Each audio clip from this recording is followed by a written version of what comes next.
Chapter 4 is called Newton's Laws of Motion, and it deals with the idea that if anything is accelerating, it basically has to have a force applied to it, and a force is basically a push or a pull. So if we start to have anything accelerate, that means there must be some type of a net force or a resultant force. And in this chapter we'll be studying some laws by Sir Isaac Newton, and who's considered the father of classical physics. And Newton, here you can see he was born in 1642 and he died in 1727. And many people will say, if you read a book talking about Sir Isaac Newton, many people will say that Newton was born in 1642, and depending on which calendar you use the time, that is the year that Galileo died. And Galileo was the one who basically did all the formulas we've been doing so far. So all those formulas with constant acceleration, Galileo had been deriving those using marbles rolling down ramps and dropping objects off the Leaning Tower of Pisa. And Galileo was silenced by the church, so for his last 8 years in life, he basically could no longer do scientific study and write scientific thoughts, and he was basically silenced for the last 8 years of his life. And he died in the same year that Sir Isaac Newton was born, and many authors will say that it seems as if Newton came almost to continue the work that Galileo had to finish with. Okay, so as I was saying, many authors will point out that it seems like Galileo's life work was cut short when he was silenced, and for the last 8 years of his life he could not record, he could not write anything down or publish anything. And Sir Isaac Newton basically, it seems to some authors, came along, and he was born the same year that Galileo died, almost as if to continue with the work that Galileo hadn't been allowed to finish. So Newton basically jumps right off, and he defines force. He looks at the things that Galileo had done. He continues with that line of thought. He does things with inertia and the law of inertia, and he continues. So one of the main things he did is he comes up with the idea of what a force is. So he defined a force. Very simply, he said a force is a push or a pull, and we'll use a symbol for a force as a capital letter F with an arrowhead on top of it, letting you know that arrowhead that a force is a vector. It has a direction. I could not ask anybody to help me push a table across the room without indicating which direction I need the table to be pushed. So whenever we talk about a force, you're going to apply a push or a pull to something, and you would have to tell the person which direction to move those things. The units for a force, we call them newtons. So the unit for a force will be a newton, and what is a newton? Well, 1 newton is equal to 1 kilogram times a meter per second squared. So if we're talking about unit cancellation, wherever you see the unit of newtons, capital letter N, it doesn't mean north. This basically means the amount of force that something is applied to. So it would be, take out the N, put in a kilogram times meters over second squared. And we'll be staying in the metric system here, but just for your own purposes, if you convert, approximately 1 newton is somewhat equal to approximately 0.225 pounds.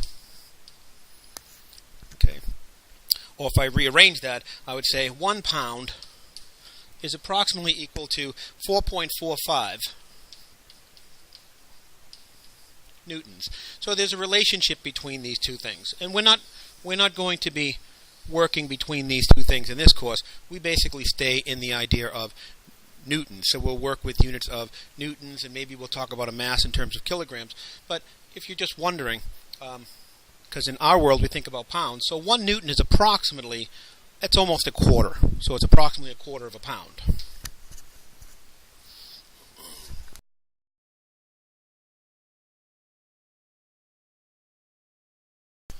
So in this chapter, there's many different types of forces. We could have things called force with the subscript applied.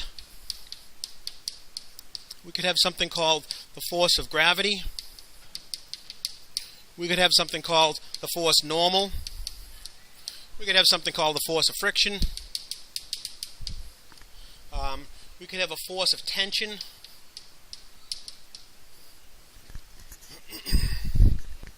Okay, so that's just some. So there's many different types of forces, and usually you'll have multiple forces acting on an object. So what we would do is we would want to draw a free body diagram and show all the forces acting on an object, and then add up those forces using the law of vectors. So we would add them up with vector addition.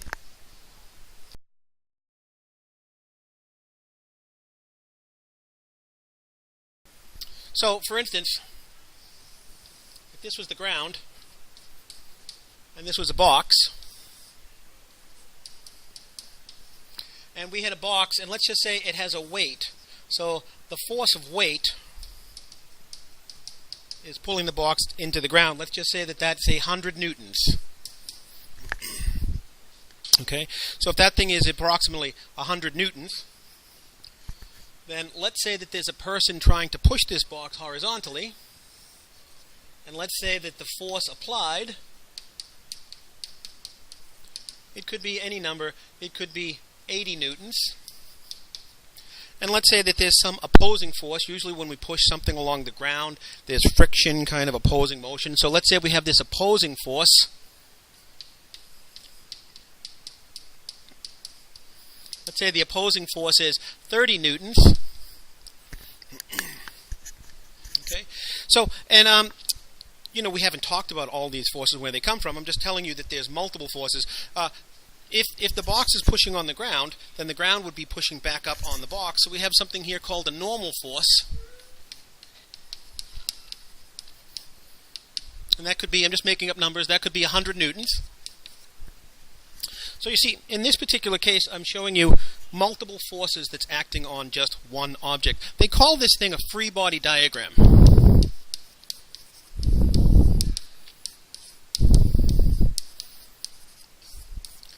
A free body diagram, in a word problem, we're going to have something that's going to be moving. So when it's going to be moving, we will draw the object that's going to be moving, and we will put in all of the different forces acting on this object. So you see, every single object that you can see has mass, and it'll have weight. We'll learn about that in another section in the chapter. If someone's pushing on it, there'll be a person over here pushing this box to the right, so there'll be an applied force. When any two surfaces are sliding against each other, we have this thing called a frictional force, an opposing force. And this normal force is also going to be learned about in a future chapter. So I've just given you a bunch of forces, but they're vectors. So you see, I'm not really concerned about any individual one of those forces. What I'm concerned about is something called the net force. So for this particular case, all of these forces kind of interact with each other. And as you can see, there's a force here going down of 100, and there's a force here going up of 100, and they cancel out. Down 100 and up 100 cancel each other out. There's a force here going to the right of 80, but there's also 30 going to the left here. They cancel out a little bit. And if you add up vectors, you would have 80 going to the right and 30 going to the left. So when you add those, you would say plus 80, and then you would add a negative 30. And what you'd get is you'd get the difference between those two, which will come out to be 50. So when we have a free body diagram, we draw the object with all the forces acting on it, and then we simplify it. And we could say that this simplifies into a nice picture of just the ground, and just the box, and just one force acting on it. And in this particular case, we'll call this the net force. And the net force in this case is 50 newtons. That's the only force that remains on this box. The net force is another way to say the resultant force.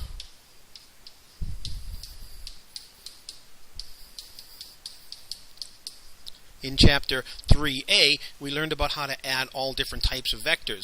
So if you have vectors pointing in opposite directions, we use the Cartesian coordinate system, and we basically said if it's going to the right, we'll call it a positive vector, positive 80. If it's going to the left, we'll call it a negative vector, negative 30. And when you add those two together, you come up with a positive 50, which means you have a net force going to the right of 50.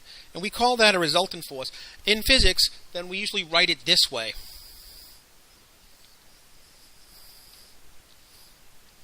Okay? So that's another symbol right there. Instead of saying the net force, or in chapter 3, we used to talk about the resultant, when you add vectors, the resultant force, we'll give it this symbol. And this symbol right here is called sigma F.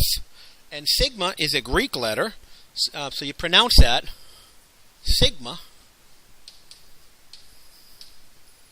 And what sigma means is, sigma means the sum of. So it's a Greek letter that means the sum of. So when you see this Greek letter, sigma, it means take the sum of all the whatever's after the sigma sign. So we could say take the sum of all the different forces that are acting on this one body, and that's what we call a free body diagram, and we've simplified it to the fact that there's only going to be one net force acting on it. So the net force is what we're interested in. So in this particular case, we had 4 different forces acting on the body, and when we went and we did the sum of all the forces using vector addition, we came up with one net force. And that's usually the interesting thing to us.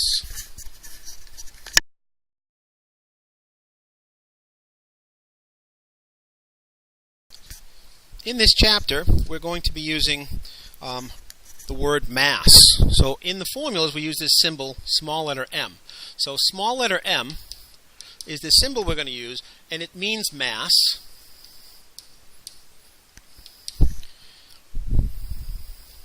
And what mass is, it's basically the quantity of matter that's in an object. It's also a measure of the object's resistance to acceleration. So what I'm saying here is, m is mass. It's the quantity of matter in an object. I'm also saying it's a measure of the object's resistance to change. So if you think about going to push on an object, if I had a very, very small object like a calculator, if I put my finger behind this thing and pushed, a very, very small calculator, it doesn't have too much mass in it. Something like this. Okay? It's a very, very small thing. There's not too much mass in it. It doesn't weigh too much. If I push it with a certain force, let's say I push it with as much force as I can. So I push it with my maximum force. Well, this thing would accelerate with a huge acceleration rate. So something that has a small amount of mass, basically, it has a small amount of resistance to accelerate. Now, if this object was very, very massive, if this was made of lead, or if this was very, very big and very, very bulky and very, very heavy, then now, if I pushed on that with my maximum amount of pushing force with my finger, well, then maybe it's going to be able to resist accelerating more. Maybe it'll resist change more. So you see, if it's a big, big mass, then we would say it has a big resistance to change, a big resistance to accelerate. Okay? So here I'm saying mass could be considered a measure of the inertia of an object while it's at rest. So what does inertia mean? Inertia is something that's meaning the tendency of an object to keep doing whatever it's doing. The tendency of an object to maintain constant velocity. So if I have an object that's sitting at rest and it has a lot of inertia, then it will not change from being at rest easily. Okay?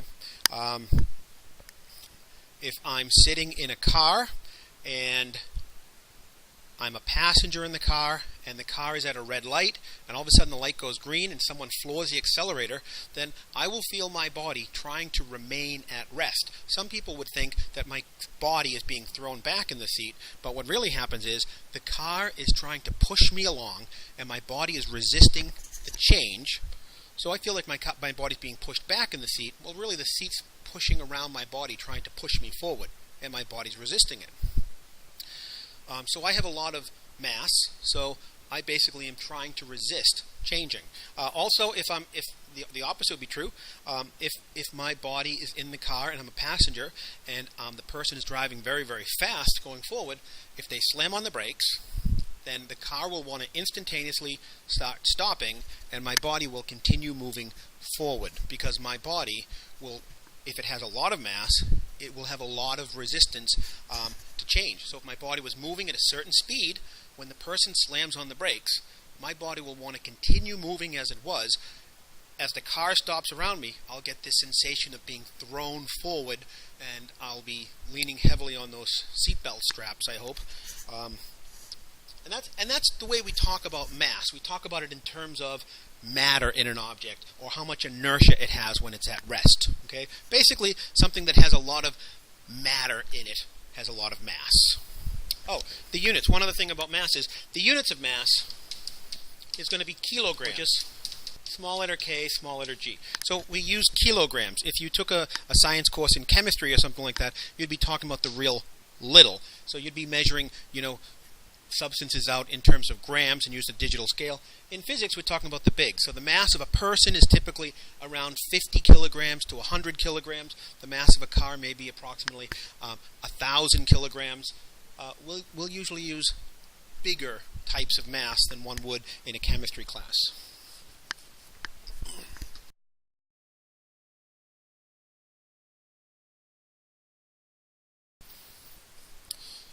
Okay, so here I am saying that Newton had many laws, and in this chapter we'll be talking about Newton's 3 laws of motion. He had many more laws than that, but the first 3 were written in a book that was kind of formed like a math book. So we have Newton's law number 1 and number 2 and number 3. So Newton's first law says this. It's called the law of inertia. It basically takes the idea of inertia and just changes a few words. So it says this. An object at rest has a tendency to remain at rest unless a net force acts on it. So this is what Newton changed. Unless there's a net force acting on it.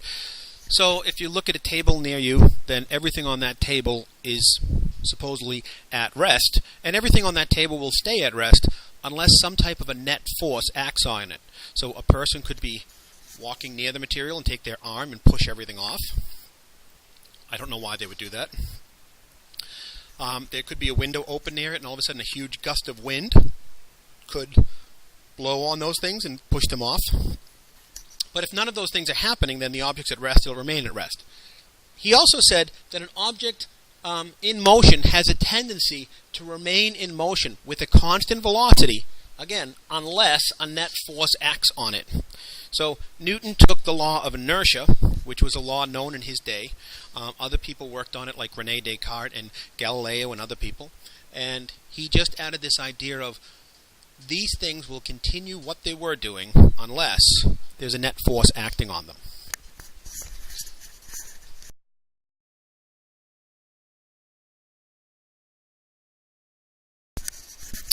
Okay, so Newton's second law, as far as our book is concerned anyways, it's called Newton's second law of motion, and this is the biggest law that Newton has.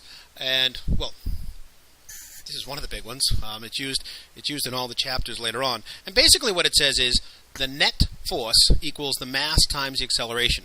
So the net force is this. The sum of all the forces equals the mass times the acceleration. 2 of those things are vectors. The arrows tell us what's a vector. So the acceleration is a vector, and the net force is a vector. And what this formula is telling you is, if any object is ever accelerating, then it has a net force on it. And we can find out about the acceleration based on the net force and based on the mass. So this thing right here is the net force, and this thing right here is the mass, and it's in kilograms. The net force would be in units of newtons, and this thing right here is the acceleration. And it is in units of meters over a second squared. So we did an awful lot with acceleration in Chapter 2, and you'll see some more acceleration formulas and acceleration sample problems coming up here, where now they'll ask you instead another question. They might say, what is the net force on the object, if you know something about how it's accelerating. So whenever you have anything that has a net force on it, it'll accelerate in that direction. You push a box with a net force towards the east, the box will accelerate towards the east. If you step off of a diving board, you will have a net force called your weight, which will be pushing you downward towards the center of the earth. Your body will accelerate downward towards the center of the earth. And if we have multiple forces acting on the object, then our job is to use the idea of summing all those forces, the vector sum of all those forces, and that's what this means. sum every single force, so it's called the net force. And if we have multiple forces, we're going to have to sum the forces first, figure out what's the net force, and the direction of the net force will be the same as the direction of the acceleration. Okay, so the net force is proportional to the acceleration. Okay, and the acceleration is inversely proportional to the mass. So what I mean by that is, think about pushing something as hard as you can. If you push something as hard as you can, if it's a tiny mass, push the calculator you have across the table. It's a tiny mass of a calculator, small number. So if you push it as hard as you can, the acceleration rate is going to be incredible. And now think of something else. If you take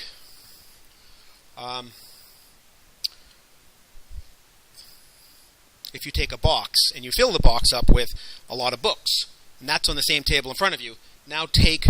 Oh, I have a better idea. So as an example, the acceleration is inversely proportional to the mass. So for example, take a box, make sure the box is empty, put it onto the table, kitchen table in home, and give that empty box a push that is the biggest push you can supply. So if you push as hard as you can on an empty box, the mass is very small. What you'll notice is the empty box will accelerate across the kitchen very, very fast rate. Okay? So with a small mass, the acceleration is huge. And now, take that same box and fill it up with something. Fill it up with all the different school textbooks you have. Okay? Fill it up with something heavy. And if you fill that box up with something heavy, books are very heavy, then what happens is, again, go to the box, push on that box for as much force as you can, the same force as before. You push as hard as you can on a box that's filled up with books, which is a very, very heavy box. Push that, and you'll notice the acceleration rate will decrease. The acceleration rate will be really, really small. So the acceleration is going to change inversely. If you have an empty box of books, small mass, huge acceleration. If you have a full box of books, huge mass, then you'll have a tiny acceleration.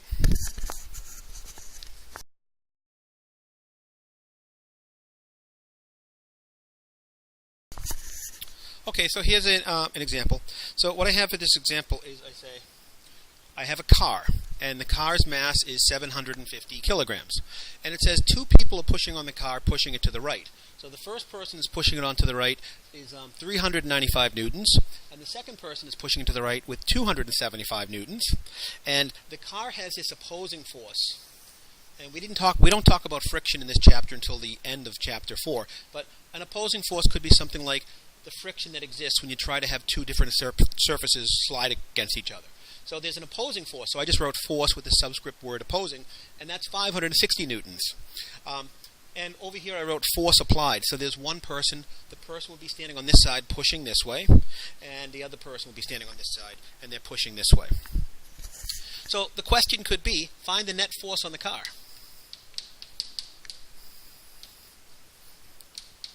Okay. So finding the net force, we would say find the sum of all the forces, and we could write it this way. It's vectors. We could add vectors this way. Anything going to the right is positive, anything going to the left is negative.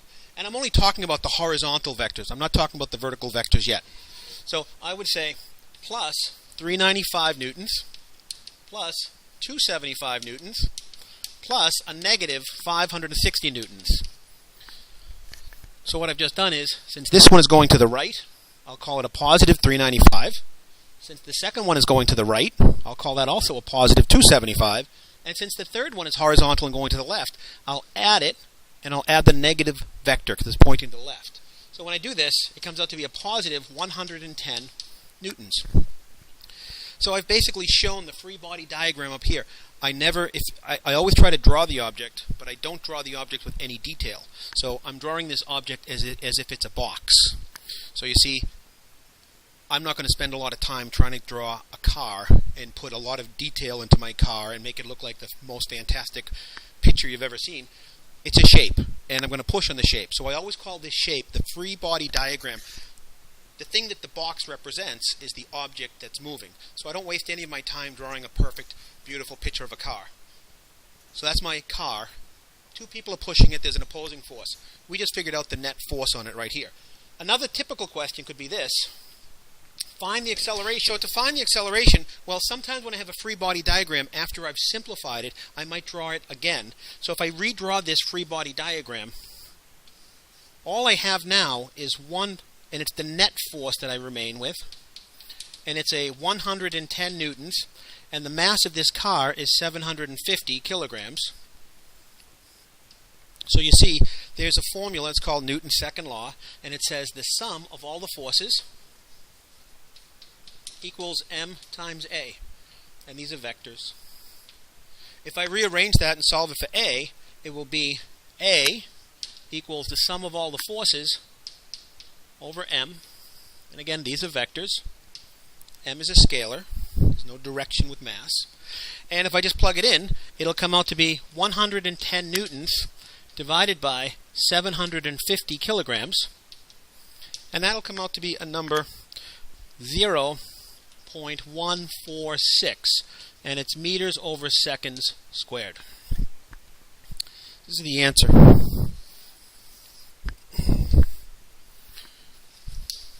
One might ask, how did you take newtons and divide it by kilograms and come up with meters over seconds squared?